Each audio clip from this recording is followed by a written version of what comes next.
Hey guys, welcome back to our video series covering TEAC 7.8b. Today I'm going to be talking about weathering. In this video you're going to be getting a lot of information, so please just remember at any time you can pause the video, you can rewind, you can go back as you're doing your doodle notes over this assignment, and you can get any information that you missed, review it. That's the best part about having a video in front of you, is it's available to you anytime. You can have that concept explained over and over again until you get it. So we are going to be talking about TEAC 7.8b, would ask you to analyze the effects of weathering, erosion, and deposition on the environments in the ecoregions of Texas. So the last video that you were asked to watch covered all of the different ecoregions in Texas, everything from the Piney Woods in the east to the Trans-Pecos in the west, the Edwards Plateau and the Gulf Coast region.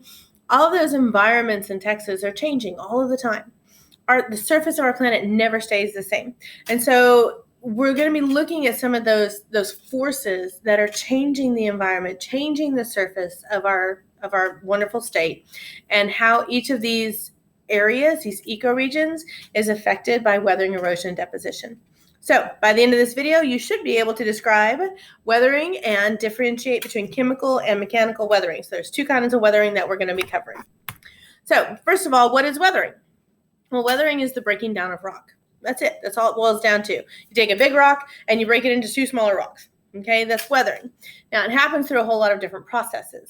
Okay, so it's breaking down of rock into smaller and smaller pieces over time, and usually it takes a lot of time.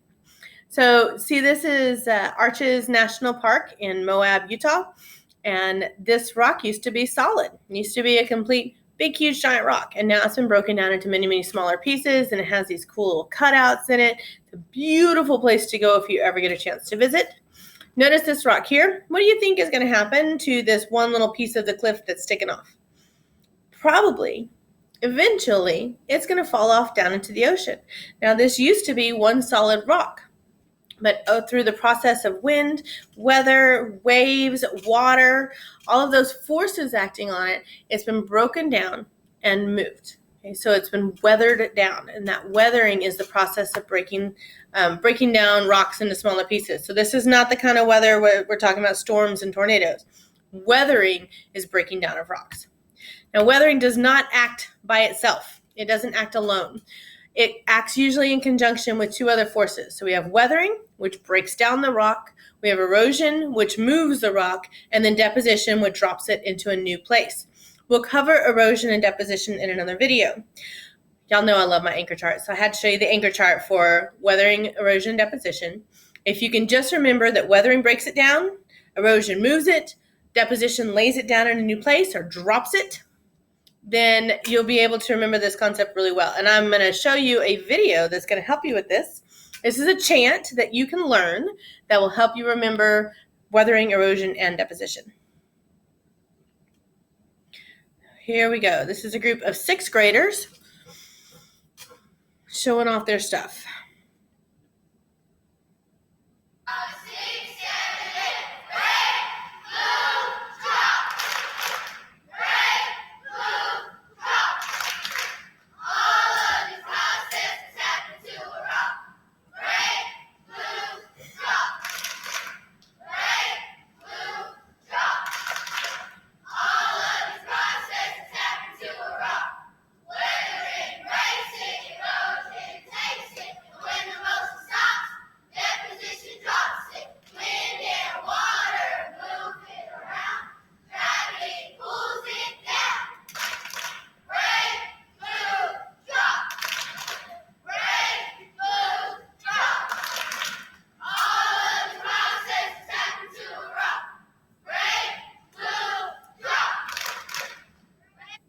And there you go.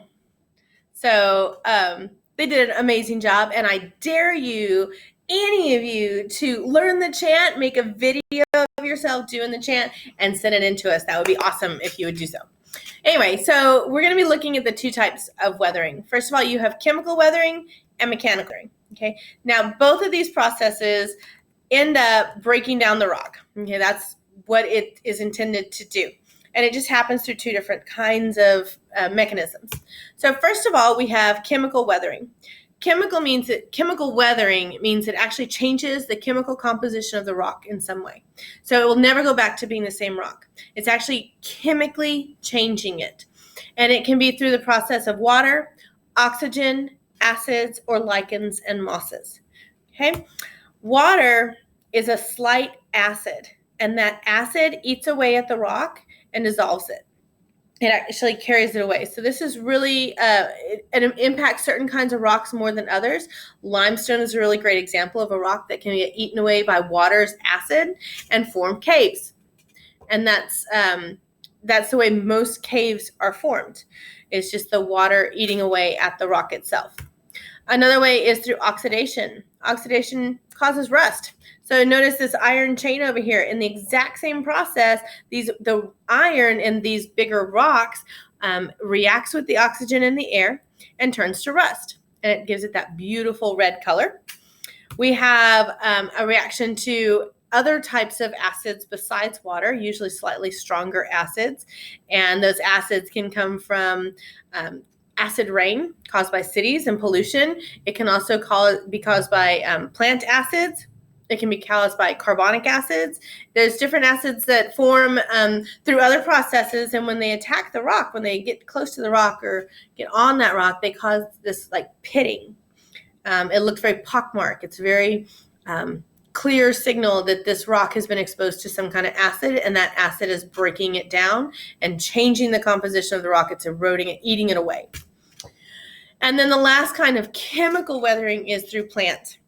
And we talked in primary succession that lichen and moss are a pioneer species. So after there's been a disturbance and a volcano erupts and there's nothing on the plain except volcanic rock, brand new rock that has just formed. Well, moss and lichen have a weak acid in their roots, and they can go in and they can attach themselves to the rock in a place where nowhere else can live. Nothing else can live in this area. But the lichen will attach itself to the rock, and that weak acid breaks the rock down, and it begins to crumble it. And so you get smaller and smaller and smaller pieces of rock.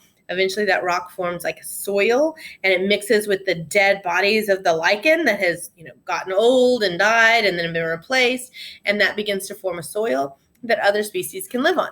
Well, that lichen is chemically weathering the rock and is breaking it down into a soil. Okay, so those are the 4 types of chemical weathering. And then we also have what's called mechanical weathering. Sometimes this is also called physical weathering. You may hear it referred to either way. So mechanical weathering, physical weathering, it breaks down the rock from big pieces to small pieces. It doesn't change the rock. It doesn't change it chemically. It doesn't change the chemical composition. It just takes a big rock and breaks it into smaller rocks. And there's several processes that allow for that. One of those is called unpacking. And this process is one of the biggest processes happening right now in the Edwards Plateau or the Hill Country region. So if you have ever been to, this is a picture of Enchanted Rock State Park or Pedernales State Park. Hopefully you went on the virtual field trip from last week when we did Texas ecoregions. So if you visited these places, you see that these big, huge slabs of rock, and they're like sheeting off. They're like coming off in big, like sheets of rock. And what's going on is the rock is normally covered by tons and tons of soil, layers and layers of earth. And eventually that upper layers get eroded away. And when it does, that earth now is exposed and doesn't have anything weighing it down, and it starts to expand and expand. And the surface areas comes off in these big, huge sheets. And it's called exfoliation or unpacking. And you can see how the rock is actually coming off in big, huge areas. And it's unique. It's a different kind of process going on that in our state is only found in the hill country. So that's called unpacking, and it's taking big rock, making it into smaller rocks. Other mechanical processes are called frost action or ice wedging. This one's real simple. Some water gets down into the cracks in the rock and it freezes. And y'all know when water freezes, it expands and then it contracts. And more water gets in and it expands and it contracts. And eventually, by that expanding and contracting and more water getting in, it can expand a little further, it'll break it into smaller pieces. And it usually occurs on a very straight line. It's kind of kind of neat that you can see how exactly where the water was to break it apart. Next, we have root wedging. This is where plants' roots grow down into a rock. This is an example. I love this example. You can see where this one tree has completely decimated this big, huge boulder just by the action of its roots growing down. Now, plants can both chemically and mechanically break down rock. Okay, so this process can happen both ways. So the roots can have a little bit of acid in them that eats it away, but it's also just the root itself shoving its way in there and breaking the rocks apart. And you can see this tree, in its process of just trying to cling onto the edge of the rock, has broken the cliff all the way down. It just shattered it because of the force involved in growing its roots.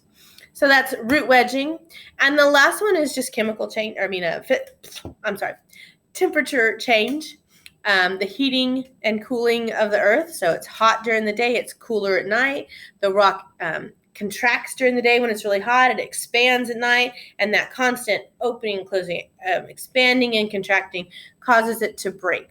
Sometimes this is called onion weathering because it breaks it apart like the layers of an onion. And the rock will eventually just break down into smaller and smaller pieces. Okay, so that's chemical and mechanical weathering. And the thing to understand is they don't ever work by themselves. There's not one force acting on a rock at any one time. Sometimes the action of the water is in conjunction with the waves, in conjunction with any acids, in conjunction with the temperature changes. All of these things working together break down the rocks. Okay, so it's not just one thing or another. But eventually, all rocks will get broken down because of these agents of weathering. Given enough time, weathering will take the tallest mountain and turn it into the softest sand on the beach. Okay, that's going on our surface, the surface of our planet all the time. So that's a brief, quick overview of what weathering is. And I do have a couple of demos here I want to show you. This first one, I do not want you to try this at home because we're going to be shattering a marble. So please don't do that at home. But here we go. I'm going to put on some eye protection. I'm working from home. It's the best I can do right now. And what I have is a glass of ice water. Okay, I'm going to scoot this off so you can kind of see a little better. Glass of ice water and a candle. So I have hot and I have cold. I'm going to take this little marble, okay, simple plain marble, and I'm going to use, in order to keep myself safe, I'm going to use a set of pliers. And I'm going to see if I can't break down this marble. I'm using this to simulate rock. I'm going to put it in the heat. This is a very direct flame. I'm going to get it really, really, really hot. So imagine Texas summer day, 105 degrees outside. It is hot. Middle of the summer. Now that's going to be super hot. I'm going to plunge it into my ice water. So now we've got our winter time. Change hands here. Got winter. It's cold. It's like 40 degrees. It does freeze here, you know, but it's Texas. It doesn't get as cold as elsewhere. And now I'm going to go back. Oh, here it is, heating back up. We got summertime again. 105 degrees. How long do you think this marble will be able to survive? Just like any rock, it's going to eventually succumb to the heat, cold cycle and get broken down into smaller pieces. Again, don't try this at home. We have open flames. Don't play with fire. That's a bad idea. The rock is actually starting to crack from the inside. Let's see, you may be able to hear a little crack. Oh, it survived another round. One more year. I'm gonna cool it down as much as I can. Let's see if we can't get it to break on this next one. Nice and cold. Oh, look, it's definitely already shattered. It's in a whole lot of pieces. It just hasn't lost its shape yet. So, back to a Texas summer. It's starting to smoke. Very hot marble. It's like August now. It's like really, really, really hot.